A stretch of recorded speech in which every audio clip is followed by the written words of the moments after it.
Okay, so let me start this Zoom recording back up. Okay, so next we're talking about the two type of decisions that we as a consumer have. We have high involvement decisions and low involvement decisions. So when we're looking at high involvement decisions, these are decisions that we consider very important to us, and they're closely tied to our ego and self-image. So I hate how they put that on there, but it is how it's defined. But I like to think of it differently. I don't necessarily think it has to do with ego or self-image. I think it has to do with what's important to us. It doesn't necessarily have to do with your self-image or ego, but just in general, what is important for your life. That might be, maybe you love to cook and you want a higher end stove because that's super important to you. That is going to be tailored to the high involvement decision. It doesn't always have to do with ego or looks or self-perception. It might have to do with something that you're passionate about. Like I said, it could be something like a stove or a really nice mixer. Maybe you love music, and so a very, very nice instrument helps you with that. So it doesn't necessarily have to be that. That's what they have written here, but I see it differently when I teach marketing. So high involvement decisions. Usually, though, those things do have a higher price point. So they say financial risk, social risk. I sometimes disagree with this, just like I disagree with how they've listed ego and self-perception. So social risk, they say products might be important to your peer group. And then a psychological risk. The wrong decision may cause the consumer some concern or anxiety. And then low involvement decisions are straightforward, require little risk, are repetitive, and often lead to habit and not very important to the consumer. So you could use buying the same spaghetti sauce over and over again every time you go to the grocery store as an example of a low involved decision. Okay, moving on. All right, so on slide, this keeps going out on me.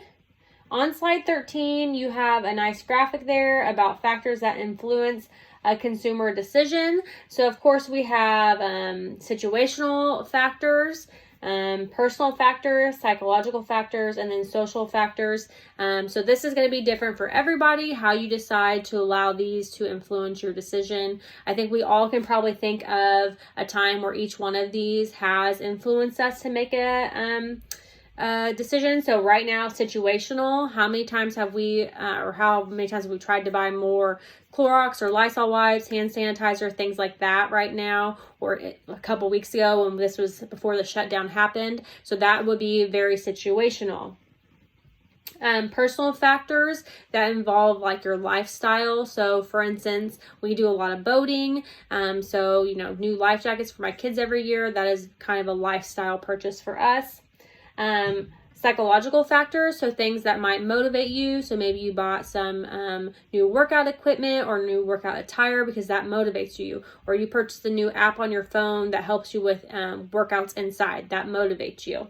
And then social factors, so things that might influence, like help you get together with your family, social groups, maybe clubs that you like. So maybe you bought a new house or certain house because you have plenty of room to invite your huge family over for Thanksgiving and different holidays. So that would be a social factor that weighed in onto your decision. Demographics is next. Okay, so this talks about the different generations, millennials, Generation X, the baby boom, and gives you a breakdown of the years and the ages. So that's just a little graphic for you guys.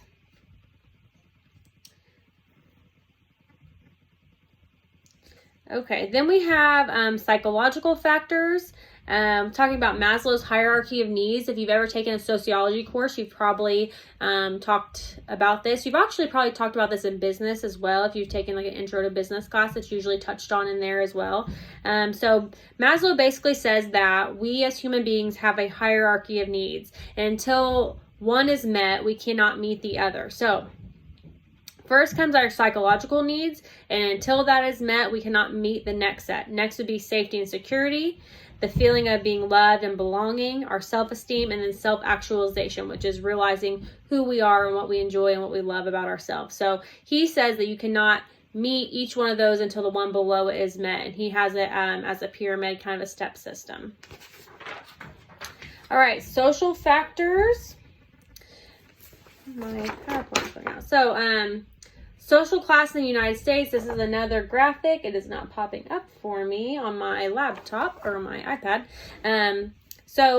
There's another graphic for you that kind of lays out the different social factors. It lists out the working class, upper class, middle class, and gives a little description of each of those and how that can affect your purchasing. And that is very accurate. I think we can see that every day in our lives, how depending on how much money flow we have, it hopefully kind of guides our decision making on how we spend and purchase things. So.